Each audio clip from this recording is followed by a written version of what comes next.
Hello and welcome back guys. आज हमारा PHP course के रिलेटेड फिफ्थ लेक्चर है और आज के इस लेक्चर में हम इफ एल्स स्टेटमेंट और स्विच स्टेटमेंट के बारे में पढ़ेंगे। अपने लास्ट लेक्चर में हमने ऑपरेटर्स के बारे में देखा था। हमने देखा था कि हमारे पास कितने तरह के ऑपरेटर्स होते हैं और हम उनको अपने कोड के अंदर किस तरह से यूज़ करते हैं। अगर आपने वो लेक्चर नहीं देखा तो टॉप राइट कॉर्नर पे आपको आई बटन मिल जाएगा, वहाँ से जाके आप वो लेक्चर देख सकते हैं। तो चलते हैं आज के अपने लेक्चर की तरफ और हम देखते हैं कि हम इफ एल्स स्टेटमेंट को और स्विच स्टेटमेंट को किस तरह से यूज़ कर सकते हैं पीएचपी कोड के अंदर। तो सबसे पहले हम देख लेते हैं इफ एल्स स्टेटमेंट। तो बेसिकली ये कंडीशनल स्टेटमेंट है, ठीक है। लॉजिकल ऑपरेटर्स जो है इसमें यूज़ होते हैं। तो हमने जब कोई कंडीशन चेक करनी होती है कि अगर हमारी ये कंडीशन ट्रू हो जाए तो हम इस स्टेटमेंट को एग्जीक्यूट करवा दें। अगर हमारी ये स्टेटमेंट ट्रू नहीं होती, फॉल्स हो जाती है, तो जो दूसरी कंडीशन है उसको अगर वो ट्रू हो जाती है उसको चेक करें। अगर वो ट्रू हो जाती है तो हम उसके अंदर जितनी भी स्टेटमेंट्स होंगी उनको प्रिंट करवा दें। लेट्स सपोज ऐसे हमने कहा कि अगर ऐसा हो जाए, इफ़ ऐसा हो जाए तो ये वाला काम कर दो इन ब्रैकेट्स के अंदर। अगर ये ऐसा काम नहीं होता देन क्या करो, ये वाला काम कर दो, एल्स का पार्ट जो है ना हमारा एग्जीक्यूट करवा दो। ये हमारे जब दो पार्ट होते हैं, मतलब हमारा या तो ये हो जाएगा या फिर ये हो जाएगा, ठीक है। तब हमें दो ही कंडीशन लिखनी पड़ती हैं, इफ़ और एल्स। जब हमारे पास मोर देन टू स्टेटमेंट्स होती हैं देन हम उसको एक्सपेंड करते हैं, ठीक है। वो भी हम आगे देखते हैं। तो उसके लिए सबसे पहले तो हम अपना पीएचपी कोड लिखने के लिए हम जो है पीएचपी का सिंटैक्स लिखेंगे और यहाँ पर इसको जी कर लेंगे हम क्लोज, ठीक है। और यहाँ पर हम अपना पीएचपी का कोड लिखेंगे, ठीक है। तो अब यहाँ पर सबसे पहले मैं लिखता हूँ एक इफ स्टेटमेंट लगा लेता हूँ। मैं यहाँ पर एक वेरिएबल बना लेता हूँ। तो वेरिएबल किस तरह से बनाते होते हैं, वेर नम में ले लेता हूँ वेरिएबल और इक्वल टू इसकी वैल्यू रख देता हूँ जी 10, ठीक है। उसके बाद मैं यहाँ पर कंडीशन लगाता हूँ कि इफ़ जो हमारे पास वेरिएबल है नम, उसकी जो वैल्यू है वो अगर लेस देन 10 हो हमारे पास, ठीक है। तो फिर हम उसमें प्रिंट करवा दें। क्या प्रिंट करवा देंगे इको के अंदर कि value is less than 10, okay, ठीक है। तो ये चीज़ हमने प्रिंट करवा दी, ओके। और अगर हमारी ये कंडीशन फॉल्स हो जाती है देन हम अपना एल्स पार्ट जो है एग्जीक्यूट करवाएंगे। तो एल्स पार्ट के अंदर हम कौन सी स्टेटमेंट प्रिंट करवाएंगे कि इको के अंदर हम प्रिंट करवा देते हैं कि हमारी जो वैल्यू है वो ग्रेटर देन 10 है, ठीक है। मतलब अगर देखो हमने यहाँ पर वैल्यू कोई असाइन कर दी, 10 असाइन कर दी, ठीक है। अगर लेट्स सपोज जो वैल्यू है वो लेस देन 10 है, तो जब ये कंडीशन चेक होगी क्या नम की वैल्यू लेस देन 10 है, नहीं लेस देन 10 तो नहीं है। अगर पॉसिबल है कि मैंने यहाँ पर लिख दिया जी 11, ठीक है, ये जी 11, ठीक है। अब देखो वैल्यू क्या लेस देन 10 है, नहीं लेस देन 10 नहीं है, तो ये हमारी कंडीशन पूरी की पूरी एग्जीक्यूट ही नहीं होगी, ठीक है। ये स्टेटमेंट एग्जीक्यूट ही नहीं होगी और इसको स्किप करके वो नेक्स्ट स्टेटमेंट पे आ जाएगा। और नेक्स्ट स्टेटमेंट है एल स्टेटमेंट, तो इसी को वो एग्जीक्यूट कर देगा और स्क्रीन पर डिस्प्ले करवा देगा कि वैल्यू इज़ ग्रेटर देन 10। तो हम क्या करते हैं, सबसे पहले अपना जैम्प सर्वर जो है इसको ओपन कर लेते हैं, ठीक है। इसके अंदर जी हमें चाहिए होगा माई अपाचे और माई एसक्यूएल, ठीक है। इसको हमने जी कर लिया स्टार्ट। और उसके बाद जी हम चलेंगे अपने ब्राउज़र के अंदर, कोई भी आपने ब्राउज़र ओपन कर लेना है। तो यहाँ पर जी मैं लिखता हूँ लोकल होस्ट और CWMZ और इसको एंटर कर लेता हूँ, ठीक है। फर्स्ट डॉट PHP के अंदर हम पहुँच जाते हैं। अब देखो हमारी स्क्रीन पर डिस्प्ले हो गया value is greater than 10, because हमने यहाँ पर 11 लिखा हुआ है और कंडीशन हमारी ये वाली फॉल्स हो गई और ये वाली हमारी कंडीशन जब ट्रू हुई तो इसके अंदर जो इको में लिखा हुआ था वो हमारी स्क्रीन पर डिस्प्ले हो गया। अब लेट्स सपोज मैं यहाँ पर लिख लेता हूँ 9, तो 9 हमारा लेस देन 10 है। अब देखो यहाँ पर रिफ्रेश हो रहा है, the value is less than 10, ठीक है। तो अब ये हमारी फर्स्ट वाली स्टेटमेंट जो है ना वो एग्जीक्यूट हो गई है। अगर लेट्स सपोज मैं लिख देता हूँ जी 10, ठीक है, तो फिर क्या होगा अब देखते हैं। अब ग्रेटर देन 10 आ गया, ठीक है। अब देखो क्योंकि हमने यहाँ पर लिखा हुआ था कि क्या जो वैल्यू है अगर तो वो 10 से छोटी है तब तो ये प्रिंट करो। 10 तो छोटी तो नहीं थी, 10 से तो बड़ी थी, तो फिर उसने ये दूसरे वाली कंडीशन को प्रिंट करवा दिया। तो पहली वाली कंडीशन तो हमारी फॉल्स हो गई, ठीक है। हाँ अगर हम इधर ऐसा कर लें कि अगर 10 से छोटी है और इक्वल भी है, ठीक है, तो फिर ये प्रिंट करवा दो कि लेस देन 10 है, ठीक है। अदरवाइज प्रिंट करवा दो ग्रेटर देन 10 है। तो अब हमारा स्क्रीन पर प्रिंट होगा लेस देन 10, ठीक है। तो ये देखो लेस देन 10। तो इस तरह से ये हमारी अगर हमारी मोर देन वन कंडीशन है, मतलब हम चाह रहे हैं कि अगर जो वैल्यू है वो लेस देन 10 है तो प्रिंट करवाओ कि लेस देन 10 है। अगर इक्वल टू 10 है देन प्रिंट करवाओ कि ये इक्वल टू 10 है। और अगर ग्रेटर देन 10 है तो फिर उसको ग्रेटर देन प्रिंट करवाओ, ठीक है। तो हम यहाँ पर क्या कर लेते हैं जी, मैंने यहाँ पर एक कंडीशन बनाई थी और सेम वैसे में मुझे अब दूसरी कंडीशन बनानी पड़ेगी। जब हमारे पास मोर देन वन कंडीशंस होती हैं देन हमें इफ़ को कन्वर्ट करना पड़ता है एल्स इफ में, ठीक है। अब यहाँ पर ये हमारा आ जाएगा जी एल्स इफ पार्ट, ठीक है। मतलब ये हमने फर्स्ट कंडीशन लगाई थी कि अगर ये ट्रू हो जाती है तो वेल एंड गुड, अगर ये ट्रू नहीं होती तो फिर हम एल्स इफ की कंडीशन जो है ना चेक करेंगे, ठीक है। अगर मैं दूसरी भी इफ़ की कंडीशन लगा दूं तो क्या करेगा कंपाइलर, इसको चेक करेगा। अगर तो ये एग्जीक्यूट हो जाती है, हमारी कंडीशन बेशक ट्रू हो जाती है, हमारी अंदर की स्टेटमेंट एग्जीक्यूट भी हो गई, तो भी वो नीचे वाली स्टेटमेंट को दोबारा से एग्जीक्यूट करेगा, क्योंकि हमने दोबारा इफ़ की कंडीशन लगाई हुई है। बट अगर हम इसकी बात करें, इफ़ एल्स इफ़ और फिर एल्स, तो इसमें अगर हमारी फर्स्ट कंडीशन जो है वो ट्रू हो जाती है, लाइक हमने लिखा हुआ है यहाँ पर 9, तो ये हमारा लेस देन 10 है, तो ये वाली हमारी कंडीशन ट्रू हो गई, तो ये अंदर की स्टेटमेंट को प्रिंट करवाएगा और नीचे की जितनी भी स्टेटमेंट्स होंगी सारों को इग्नोर कर देगा, क्योंकि ये हमने इफ़ एल्स इफ और देन एल्स की कंडीशन लगाई हुई है, ठीक है। तो अब यहाँ पर हम जो है एल्स इफ की कंडीशन लगाते हैं और यहाँ पर बोलते हैं कि अगर वो इक्वल टू 10 है देन प्रिंट करवाओ कि वैल्यू इज़ इक्वल टू 10, ठीक है। और इसी तरह से एल्स की कंडीशन में क्या होगा कि 10 से बड़ी है वैल्यू, यहाँ पर प्रिंट हो गया जी ग्रेटर देन 10। अब अगर हमारी जो वैल्यू है वो 9 है तो ये प्रिंट कर देगा लेस देन 10, ठीक है, कोई भी चेंज नहीं आया। बट अगर मैं यहाँ पर लिख देता हूँ जी 10, अब ये प्रिंट करवा देगा equal to 10। Refresh it, okay, let me check. यहाँ पर हमने इक्वल भी साथ में लगाया हुआ है, अब यहाँ पर ये इक्वल टू 10 चेक करेगा। ये देखो ये इक्वल टू 10 लिख दिया इसने, और अगर मैं 10 से बड़ी लिख देता हूँ तो ये इसको ग्रेटर देन 10 प्रिंट करवा देगा, ठीक है। तो ये रिफ्रेश हो रहा है, ये ग्रेटर देन 10 ही प्रिंट करवाएगा। Let me check what's the problem. Okay, if less than 10 than less than 10 print करवाए, इक्वल टू 10 है तो इक्वल टू, अदरवाइज तो इसको ग्रेटर देन ही प्रिंट करवाना चाहिए। Let me refresh it once again, let me save it.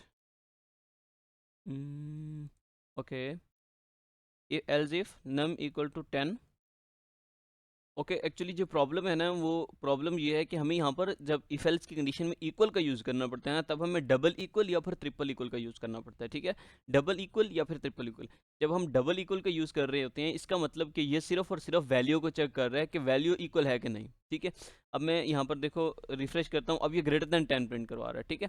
Y, क्योंकि अब हमारा 11 जो था वो इस कंडीशन को ट्रू कर रहा है, ठीक है, और हमारी एल्स की पार्ट जो है वो एग्जीक्यूट हो रहा है। अब मैं यहाँ पर 10 लिख देता हूँ, ठीक है। अब वो चेक करेगा क्या 10 की इक्वल है, ठीक है, इक्वल है, उसने प्रिंट करवा दिया। बट अगर मैं यहाँ पर 10 को प्रिंट करवा, इसको इन्वर्टेड कॉमास में लिख दूं, अब ये 10 जो है एक स्ट्रिंग बन चुका है और ये 10 एक नंबर है, तो मैं देख रहा हूँ कि यार क्या दोनों इक्वल हैं, अगर इक्वल हैं तो फिर प्रिंट करवाओ कि ये इक्वल हैं।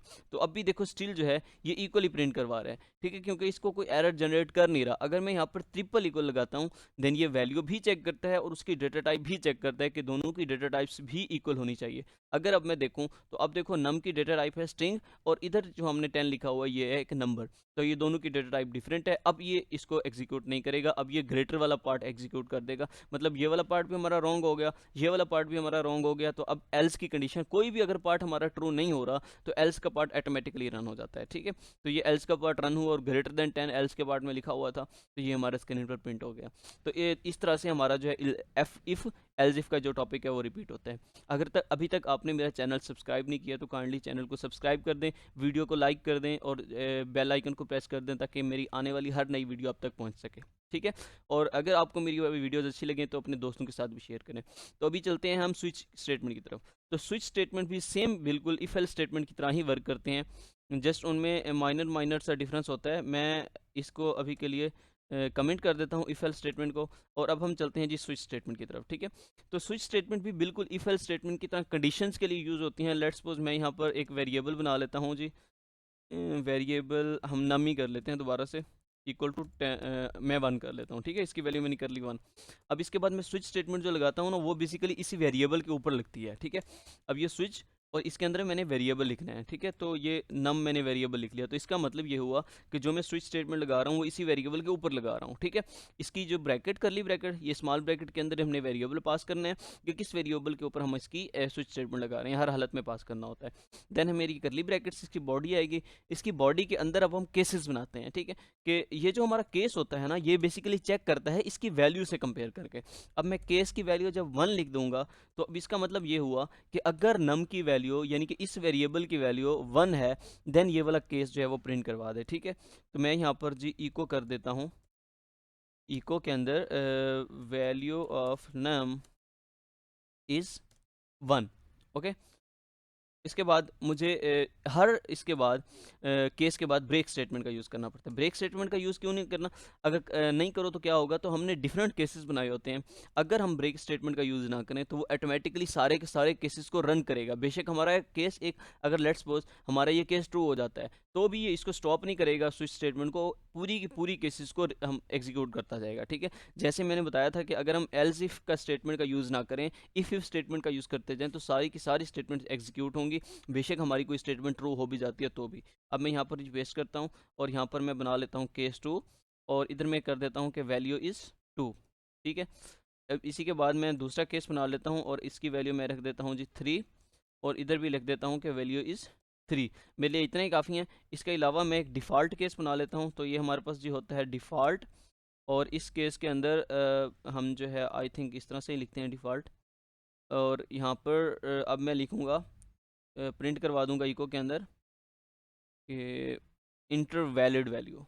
ठीक है, let me right it, inter a valid value. ठीक है, तो ये मैंने जी लिख दिया यहाँ पर, और इसके बाद अब मैं अपने कोड को एग्जीक्यूट करता हूँ। अभी के लिए मेरी नम की वैल्यू है जो 1, तो अब मैं इसको जब एग्जीक्यूट करूँगा तो एरर आ गया जी, unexpected token at this at line number 22। Okay, let me check. तो एक्चुअली एरर हमारा ये आ रहा है कि हमें यहाँ पर केस की स्टेटमेंट कुछ हमने गलत लिख दी, तो केस 1 और इसके आगे हमें कॉलन लगाना पड़ता है, और ये हमें ब्रैकेट भी यूज़ करने की ज़रूरत नहीं है। ठीक है, तो मैं ज़रा जावास्क्रिप्ट पे ऑलमोस्ट वर्क कर रहा होता हूँ, तो इस तरह की चीज़ें जो है ना वो ऑलमोस्ट भूल चुकी होती हैं। ठीक है बंदे को। अच्छा, तो अब मैं इसको भी कैंसिल आउट कर देता हूँ यहाँ पर कॉलन, और इसको भी हटा देता हूँ। ठीक है, और इसके बाद यहाँ से कॉलन रिमूव करके हम लगाते हैं यहाँ पर, इसको रिमूव करते हैं ब्रैकेट्स को, और इसको भी रिमूव कर देते हैं। Let me check, no everything is okay. Okay, the value of number is 1। Okay, क्योंकि हमने यहाँ पर 1 लिखा हुआ था, तो हमारा केस 1 एग्जीक्यूट हुआ और ब्रेक स्टेटमेंट ने उसको रोक लिया। अगर मैंने यहाँ पर ब्रेक स्टेटमेंट का यूज़ ना किया होता तो मैं आपको दिखाता हूँ कि सारी की सारी एग्जीक्यूट हो जाती। बेशक हमारा पहला केस ट्रू हो चुका था, इसको चाहिए था कि मेरे पहले केस को एग्जीक्यूट करे और रुक जाए, बट ये सारी की सारी वैल्यूज़ को प्रिंट करवा देगा। ये देखो, value of number is 1, value of number is 2, 3 and enter valid value, तो सारी की सारी केसेस को उसने प्रिंट करवा दिया, बिकॉज हमने इसका ब्रेक स्टेटमेंट का यूज़ नहीं किया। तो जब हम ब्रेक स्टेटमेंट का यूज़ करते हैं तो अब इसने value of number is 1 print करवा दिया। अगर मैं यहाँ पर 2 लिख देता हूँ तो ये 2 प्रिंट करवा देगा, अगर मैं यहाँ पर 3 लिख देता हूँ तो ये 3 प्रिंट करवा देगा, और अगर मैं इसको 5 लिख देता हूँ तो अब ये डिफ़ॉल्ट केस को चला देगा, जैसे हमारे पास एल्स केस होता था इफ एल्स स्टेटमेंट के अंदर, एंटर वैलिड वैल्यू। ठीक है, तो इस तरह से हम अपनी स्विच स्टेटमेंट का यूज़ करते हैं। आई होप सो कि इफ एल्स स्टेटमेंट और स्विच स्टेटमेंट आपको कंप्लीट डिटेल में समझ आई होगी। अगर आपको कन्फ्यूजन है तो कमेंट सेक्शन में आपको जो है मेरा व्हाट्सएप नंबर मिल जाएगा, आप कमेंट सेक्शन में मुझसे क्वेश्चन कर सकते हैं या व्हाट्सएप पे मेरे से डायरेक्टली कांटेक्ट कर सकते हैं। तो इंशाल्लाह आपको जब भी टाइम टू टाइम रिस्पांस मिलता रहेगा, और इंशाल्लाह डेली बेसिस पे हमारे लेक्चर्स जो हैं अपलोड हो रहे हैं, तो आप जो है ज़रूर इसको कोर्स को फॉलो करें और इंशाल्लाह आपको बेनिफिट होगा। ठीक है, तो thank you so much for watching my video, and मिलते हैं फिर अगली वीडियो में, तब तक के लिए